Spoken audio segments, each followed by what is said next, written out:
दीनापुर नाम का खूबसूरत गांव एक छोटी सी नदी के किनारे था।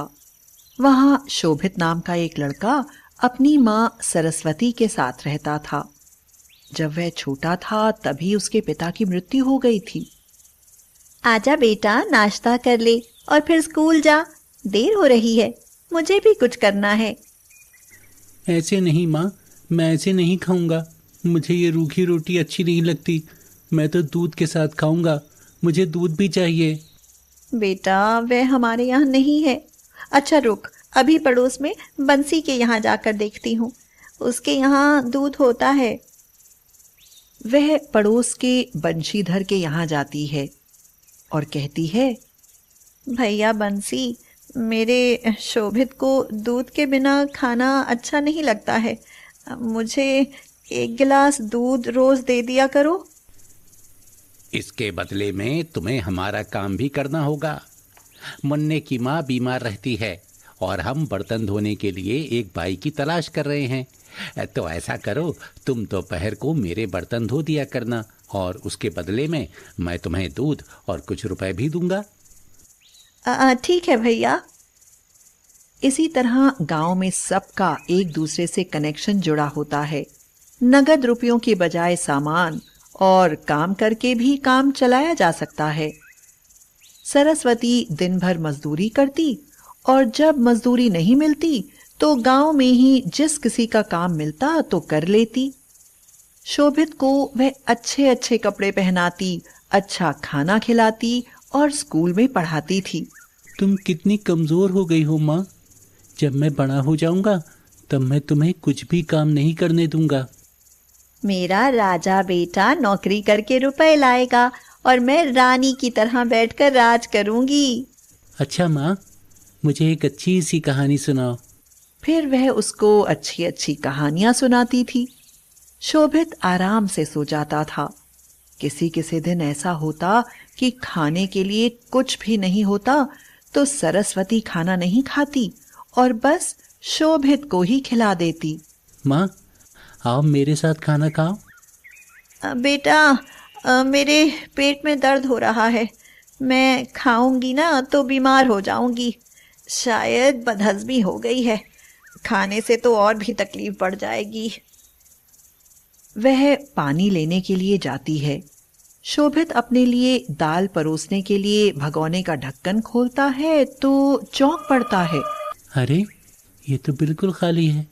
अब समझा, माँ के लिए कुछ रह ही नहीं गया है।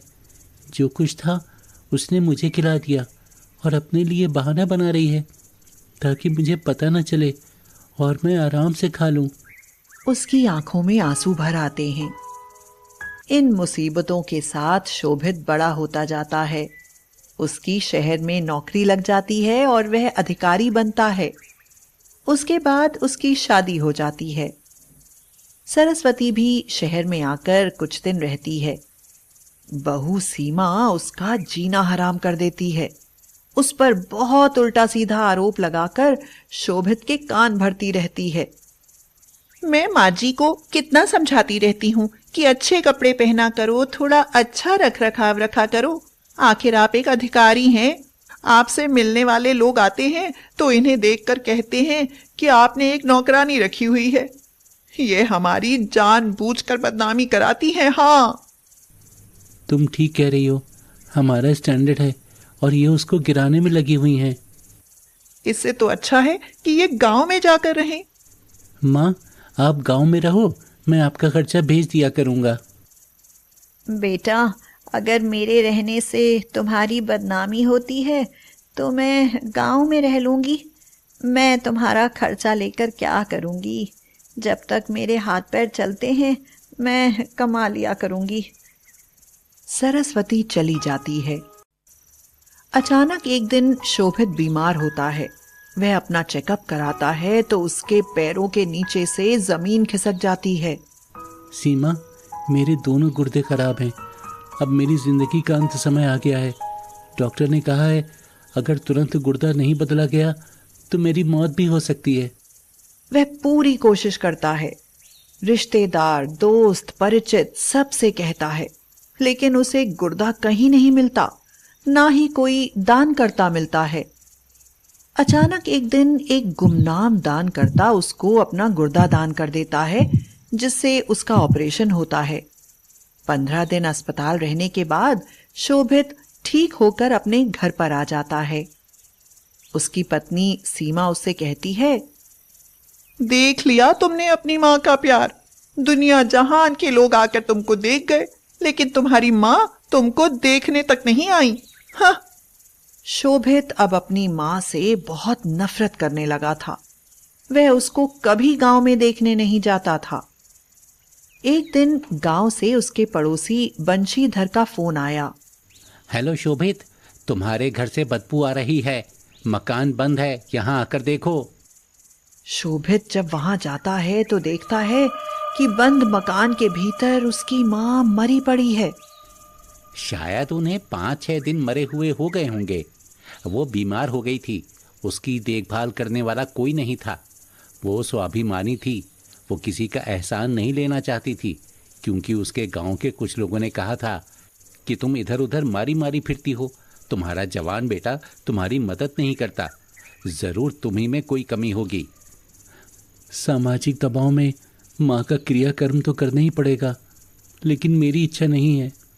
माँ का दाह संस्कार करके शोभित घर आता है तो पड़ोस के सभी लोग जमा होते हैं और वे शोभित को धिक्कारने लगते हैं। शोभित, हम तुम्हें ऐसा नहीं समझते थे। तुम्हारी खातिर चाची ने पूरी जिंदगी मजदूरी की और अपने शरीर का, खान पान का कभी कोई ध्यान नहीं रखा। तुम सब भूल गए। कौन इतना करता है? तुम्हारी पत्नी ने उन्हें शहर से लड़ झगड़ कर भगा दिया, और कोई माँ होती तो तुमको देखने तक नहीं जाती, लेकिन उन्होंने तो अपना गुर्दा तक तुम्हें दे दिया। यह बात सुनकर शोभित को जैसे करंट लगा। क्या मुझको गुर्दा देने वाली मेरी माँ थी? तभी तो वो तुमको देखने नहीं जा सकी।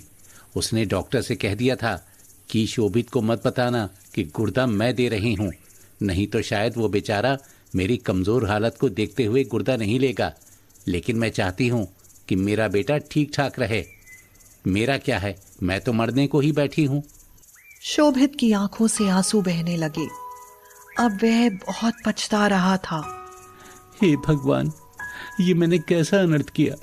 जिस माँ ने अपना सुख नहीं देखा और मेरे लिए अपनी जिंदगी कुर्बान कर दी, उस माँ को मैं अंतिम समय में अपने पास भी नहीं रख सका।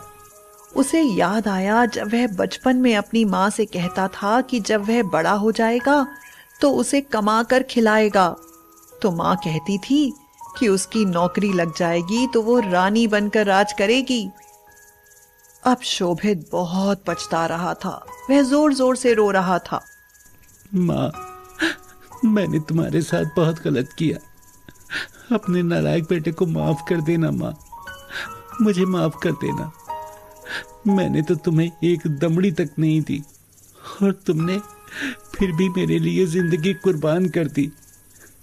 मैंने तेरे साथ दुश्मनों से बर्ताव किया माँ, मुझे माफ कर दे माँ, मुझे माफ कर दे। वह सिर पटक पटक कर रो रहा था, लेकिन अब सिवाय पछताने के क्या हो सकता था।